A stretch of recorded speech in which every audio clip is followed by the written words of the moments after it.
Okay, we are out of executive session, the real property committee meeting. And I want to state on the record that no votes were taken and no action was taken during executive session. So with that, we'll go back to our regular agenda. And I think we're now on new business 6A, which is discussion of evaluating alternatives for redevelopment of municipal parking lots. That ties into our strategic plan. So Desiree, did you want to handle that? Sure. So we added this on the agenda at the request of the chair. I think you all may have received a request from a former council member, Ted Kinghorn. I'm on now, sorry. For the city to consider looking at what options may be available to redevelop the municipal parking lot that's located on Front Beach. And the suggestion was made that the city consider either taking or putting this topic, giving it to the Planning Commission for further discussion and consideration. Also maybe issuing a request for information to private entities for potential public-private partnership with the city where the city continues to meet its obligations with providing parking on Front Beach, but basically letting a developer come back with some options to the city of how to better utilize that space.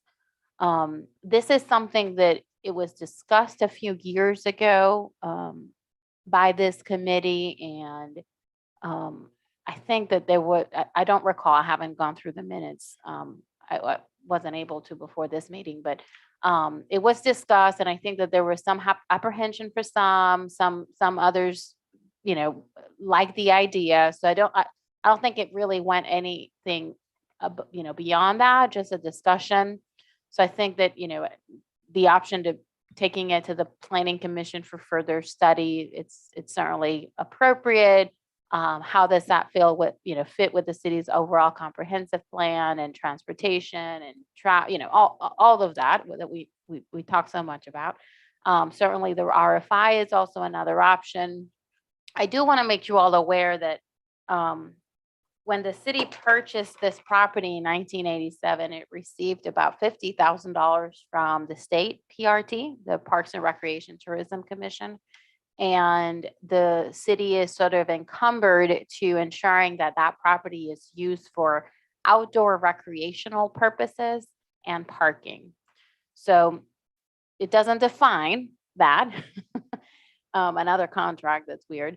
Doesn't define what outdoor recreational uses would be, but certainly for parking, that's very clear. But if the city wanted to change that, it would have to get approval from the SCPRT. That would be the process that we'd have to follow. But just something to consider that we have that encumbrance and the title to that property when the city purchased it. So whatever we do, we have to keep that in mind. How many parking spaces do we have there now? There's about 482 in the, oh gosh, don't, Okay, I will find it. I won't hold you to it exactly. It's about 500 between the two. Right. So We're talking about the large one, and then the was city gonna also owns the small lot. I think Are we talking about both or just one or potentially both? the discussion that I had, this was basically, it was a discussion I had with a former council member who has long sort of championed us doing more to beautify that area down there, which I think we can all agree be Needs it. beautified. And we were talking basically about the large lot, not the small lot, but certainly the smaller lot could be incorporated. But the ideas and part of the discussion was, you know, if we got, to Desiree's point, that if we got sort of a private industry sort of request out there to, you know, say, we have this lot, it's 4 acres, 5 acres, whatever it is. We need 500 parking spaces here. What are the kind of things that we could do in that area there, knowing that we need to keep those 500 parking spaces that would help beautify that area and make it more attractive for, for visitors, for residents, and just aesthetically much better looking for Front Beach area. So that's kind of what the idea was. They would start out with maybe generating some ideas, from different entities that we could put out in some sort of request for information. And then at some point, and we would, we could pick and choose the ideas we like, and then come up with some sort of plan, probably through the planning commission, that would come back and say, we would recommend that you look at this, do this. And if council approved, then of course you'd go through the whole planning and RFP process, that sort of thing. So did I make that clear enough? Yes, I think. absolutely. Okay. There's 320 spaces in the large lot, more or less, Right. and 102 on the in Yeah. the small lot. Okay. But I think what we want people to realize too is we're not trying to eliminate parking, for off-island visitors or for residents. We're looking at ways that we could enhance that experience to come here rather than just have a big, quite honestly, ugly lot. So when you use the term redevelopment, you're talking about keeping whatever the 300 and some spaces, but maybe some extra retail. It could be Just mixed use of any, I mean, something. yeah, and again, I think to Desiree's point too, if we did something like that, given the outdoor entertainment clause or whatever, that would be something that we probably have to go back to SCPRT to get Some that clarified, clarification, some yeah. clarification on that. But there could be a lot of different possibilities. Yeah, the city can, require maintaining or even enhancing the number of parking spaces as long as it's, Yeah. we can, meet that on the beach, because we've talked, we sometimes get the question, why don't we build a multi parking lot there? Well, when it's high tide, there's barely, excuse me, there's barely any space in the soft sand to accommodate the number of people that we have today. So if you multiply that by, by 3, it's not going to be enough space. But if you can, require any, facilities for residents and visitors, we can write it up so that we make sure that our needs are met in whatever public-private partnership the city may want to entertain. That's certainly possible and within our purview to do. Yeah, It- I mean, I gotta believe there's other cities that have had similar areas and they've figured out much better things, better uses for it. I mean, Right. I think it'd be nice to have somebody, give us some ideas. You could get, you can get a Seaman, Whiteside or a Thomas and Hutton to do a quick conceptual Yeah. land plan idea or multiple ideas. Right. Wouldn't cost us much. But Yeah, I mean, but we could in theory do something with parking and something other than just a parking lot. I mean, Correct. We could add to it. Depending if we can get that approval from. Right. And what you would hope from too, the is you use could also. zoning restriction that we Yeah, have on. you could also hopefully, add additional facilities, Yeah, Restrooms, restroom, showers. shower, that sort of thing. Right. That would give us another opportunity for, for visitors here to, be able to, utilize that without just having the one set down here mhm, on the beach It itself. could also enhance the city's revenue generating Yes. opportunity. Sure, I mean, at the yeah. end of the day, right Right. now, we generate about $1 million from that property and parking. So we can enhance that while maintaining parking. I think it's just the desire of letting the people who do this for a living kind of come to us to some ideas of, hey, this might be possible, and up to the city to decide whether it's feasible or not. Would it be fair to say that what we would do is get something like that done, as Kevin mentioned before, we would even approach the planning commission or something, or should we entertain just throwing a conceptual idea out at the planning commission and let them run with it? I'll give you my 2 cents. Can everybody hear you, you think?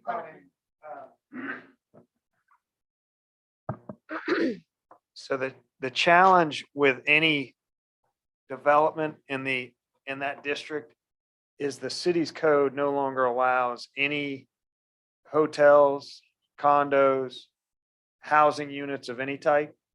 So any property that's become available just on the kind of free market, it's a struggle. And it either, ultimately goes to an office space or a restaurant.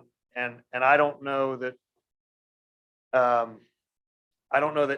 any of those would generate enough to make building. I think what this would require would be building a parking garage. And I don't think any of those uses is going to generate enough revenue to kind of generate interest to doing that type of development. We did actually have Seaman and Whiteside do a study 20 years ago on a mixed use, on allowing mixed use in the commercial area. And for whatever reason, that's been another kind of emotional issue for residents, that if, there's already enough people out in that district, really. And so that is explicitly why the codes were changed to eliminate heads and beds. So from my standpoint, there is not a lot of development interest because of those parameters in the zoning code. I can tell you that if the council was of a mindset to relax those, this has been talked about over the years, having a developer kind of come to the city and say, hey, if you are willing to relax your zoning code, we could put, X number of condos or a boutique hotel or whatever it would be, build a parking garage, put retail on the bottom, put offices on one of the floors. But so I think there would, from my perspective, the council would have to kind of you all would need to determine among yourselves if you would be willing to allow that flexibility on those lots. If you were, I think there would be a lot of interest in some creative things come back. If you're not, I don't think there would be, to me, there wouldn't really be, I don't think there'd be a lot of interest in doing much, because you're talking about a large expense of building a garage with very little payoff. If all you can do is kind of a handful of offices or retail places or a restaurant down there, because those all kind of struggle. I mean, they're not hugely, they're not a huge draw to the development world. So it's a twofold hurdle. There's two hurdles. There's one getting the approval from the SCPRT. And then the second would be that council would actually have to amend the code to allow for mixed use there. I think so. Yes, I think so. And we did do the legwork on the PRT, and I feel like we have some analysis or some response back from them. And I can't remember if paying the money back to get it. I mean, there certainly was flexibility. It just didn't have to be just an open parking lot. Mhm. And there may have even been the ability to remove it entirely if we paid the amount back with, the Yeah, appropriate amount of interest or something. So I really, recall that, as long as it kept parking available for the public, then, I think it would be a simple, Okay. So that's simple not an and insurmountable. bureaucratic terms. That's not an insurmountable. Yeah, No. I think that's the way we've seen it, that would be the easy part. Okay. so really our next step would be for this committee to agree or disagree as to whether we take this whole notion to council to discuss.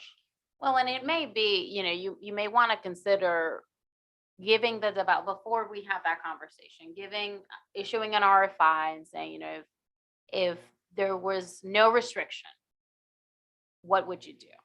Mhm. And maybe that's where we start, and then we start scaling it back, and you all can see, well, this may be doable. We like it. The community would benefit from it, but it would require a change to the code. There But that- might be a developer that comes in and says, I think I can make more, money, and it could be a profitable, just adding restaurants and office space, and that wouldn't require a change to the code. So maybe you just leave it open and have them creatively come back with some options, and then you all say, oh, this is way too much. Mhm. We're not willing to go this far and amend the code, but maybe there's something in between.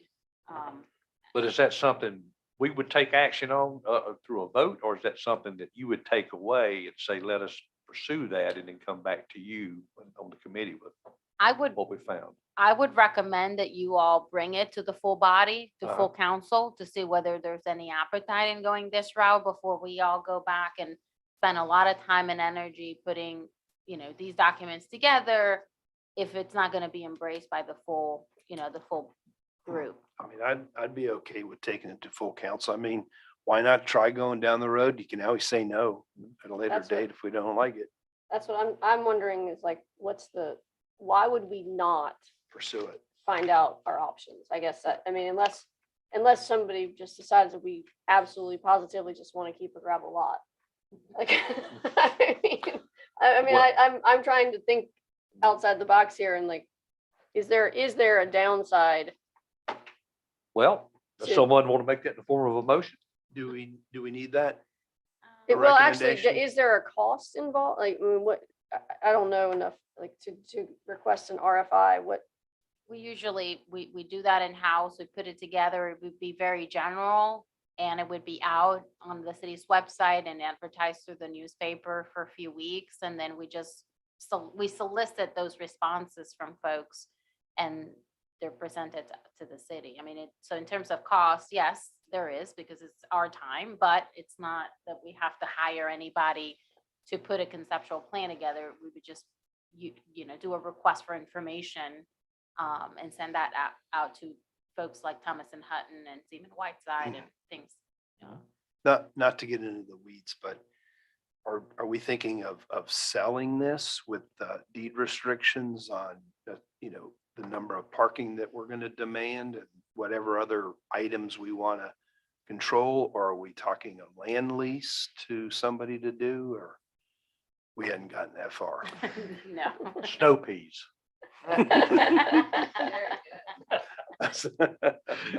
Inside information. Yeah, I got but you. I mean, those are the things though that like how far down the rabbit hole do we need to go before we bring this to full council with something intelligent to say? Well, about it? I think we go to council with what we just discussed, basically. Just throw the concept out there Conceptual. and just see what sort of appetite we have with full council to pursue this any further. Is that correct? Correct. And it may be in that discussion where, some non-negotiables are brought up, we don't, we want to make sure that X happens or that X doesn't happen.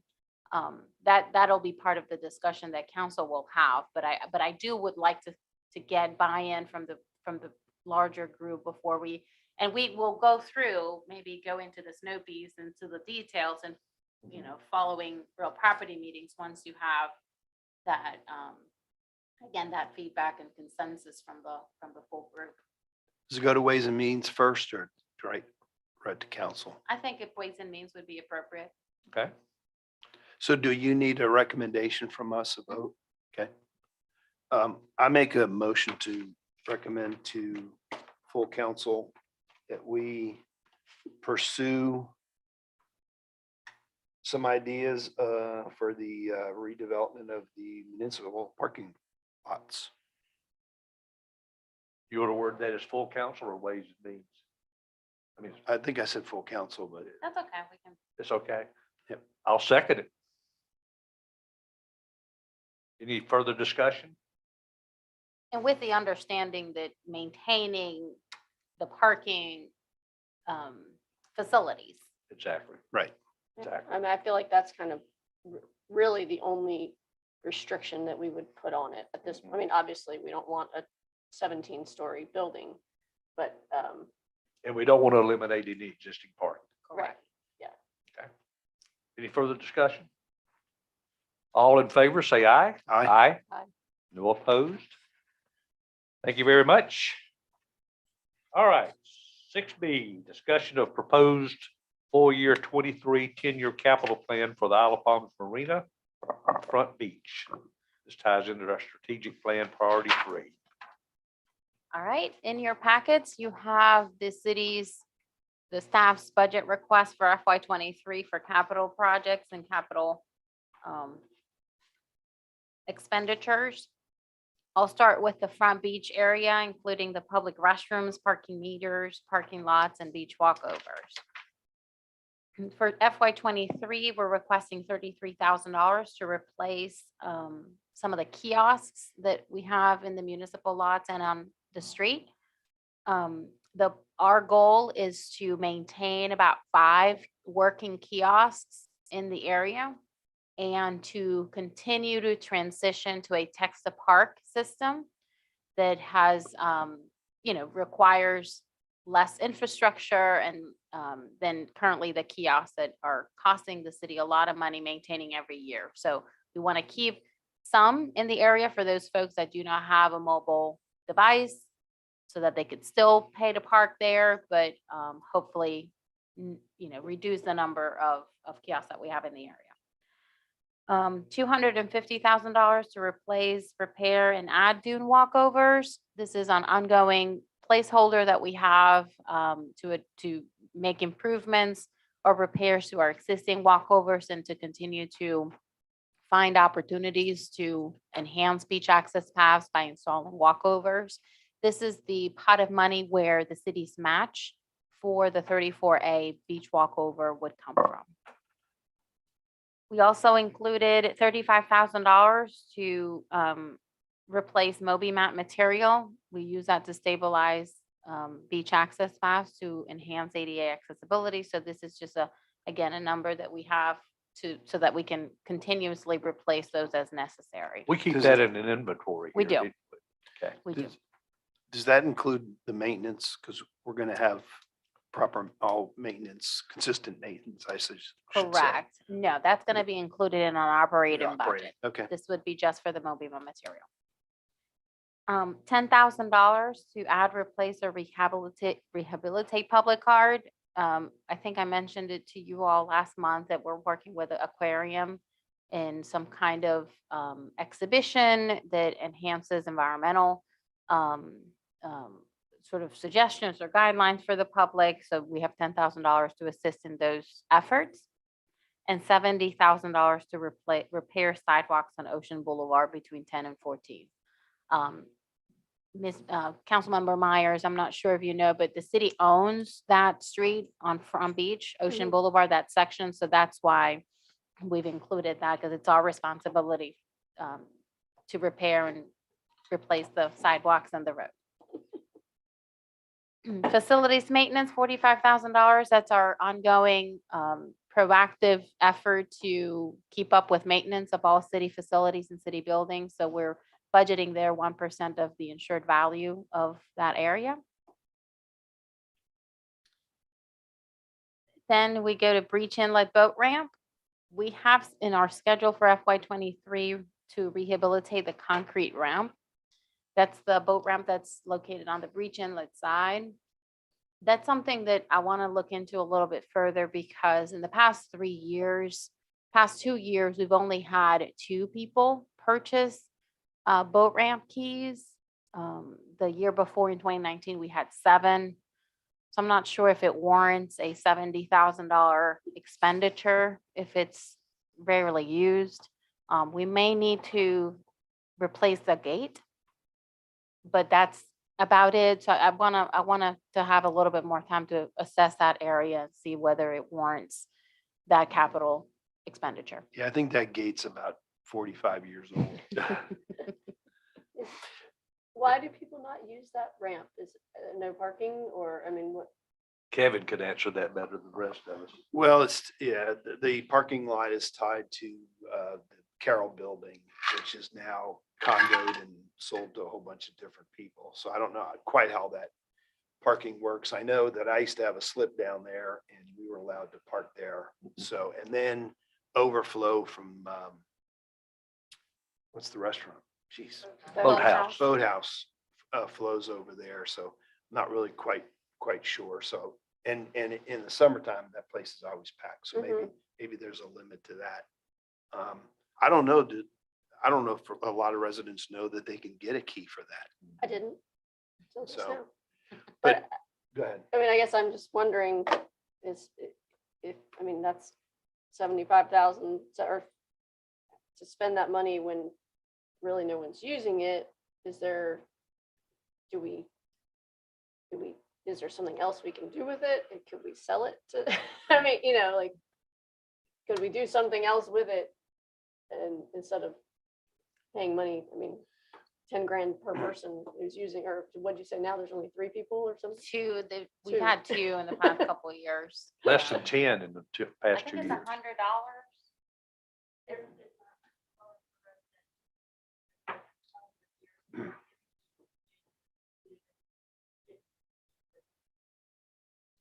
So So- $100 30 for, grand per person? Yeah, you might want to 100. repeat. what No, you but we're just- paying, I mean, Oh, you're talking about pretty spending much. 60,000. So now that my boat's no longer down there, I'll put me up for a key. Okay? that would be Um, $100. So you asked initially about going back and giving this some more consideration Mhm. before we lock it in. I mean, we've got some time here, obviously. This Yes. is early on. Yeah, this is the first draft. Yeah.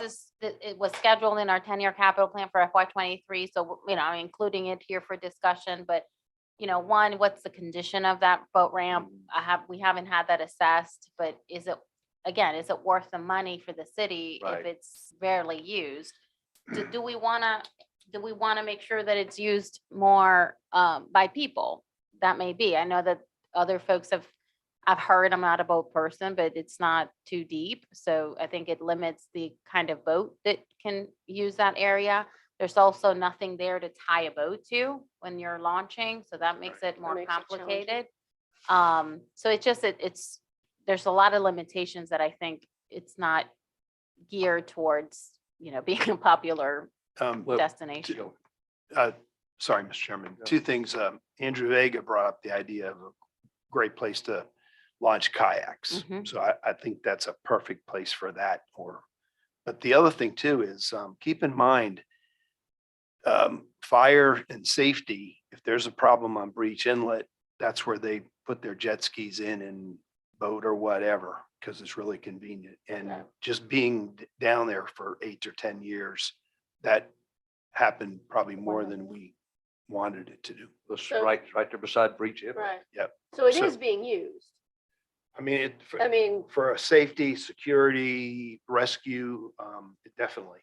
what about like if you have your boat there, because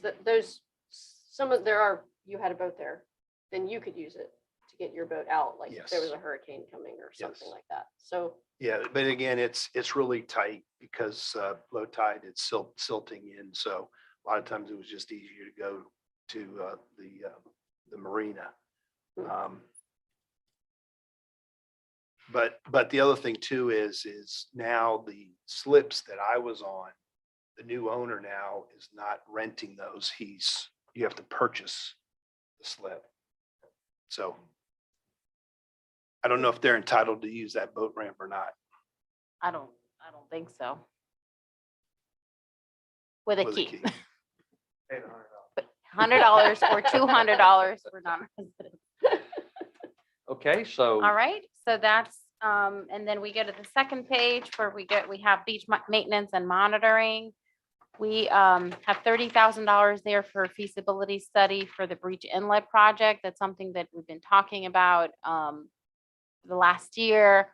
We haven't yet done anything with that yet, but we've initiated some of those conversations with Coastal Science and Engineering again to start looking at a potential the future need of a project in this area based on the dynamic way that the sand there operates. And so we want to look into that. So we're including it in the FY23 budget again. We weren't able to do anything in this fiscal year. So that's a rebudget. Then ongoing monitoring our shoreline, we have an ongoing monitoring contract with Coastal Science and Engineering. They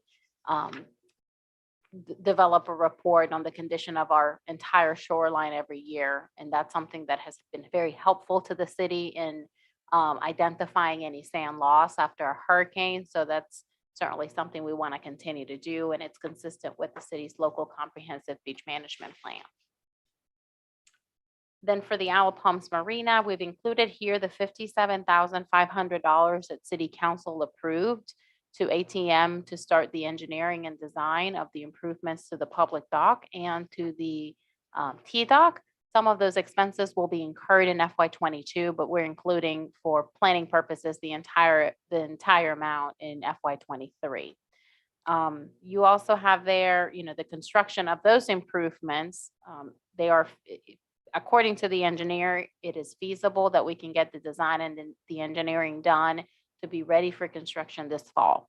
So we will be getting a more concrete estimate. We won't know until we put it out for bid, but an estimate based on current numbers of what those infrastructure improvements will take, and we'll plug that number in. That's why it says TBD. We don't have that information yet. And that would be the bulkhead, the boat ramp, the docks. Oh. No, that will be the improvements to the T-dock and the Okay. public dock. Okay, got it. For the bulkhead and the boat ramp, those are scheduled for FY '32 plus. Okay. So they're not in the next 10 years. And then facilities maintenance, the same thing, we're just budgeting here 0.5% here for the areas that the city controls in the marina that the city is responsible for its maintenance. So that's the $42,000 that we have included here in FY '23. Okay. Questions, comments? Is that dredging? I mean, that's a couple years out, but is that something that's already planned for on the books? Is that? No, Just a- we have in the budget currently the design and the permitting for that. The city has dredged that area twice before. The first time, I believe the city paid for the whole dredging. The second time, the city paid for the permitting and the design of, the design and the permitting. And then the couple stakeholders got together and paid for the actual dredging. And that included the folks from Morgan Creek. I believe Goat Island was involved. So there was a group of people. Dewey's certainly participated as well. So it's much easier for the city to obtain the permit. So that's what we're planning to do to facilitate that. So we have those funds, that expenditure included in the budget. For, who pays for the dredging, that hasn't yet been a discussion that this council has had. I know that there's some different, opinions about who's ultimately responsible for the dredging, whether it's a city or is it the marina tenants or other stakeholders. So we're not there yet. That's not something this committee has done, but certainly the city it would be favorable to anybody involved for the city to pursue the permit, because it'll likely be granted to the city, not to a private stakeholder.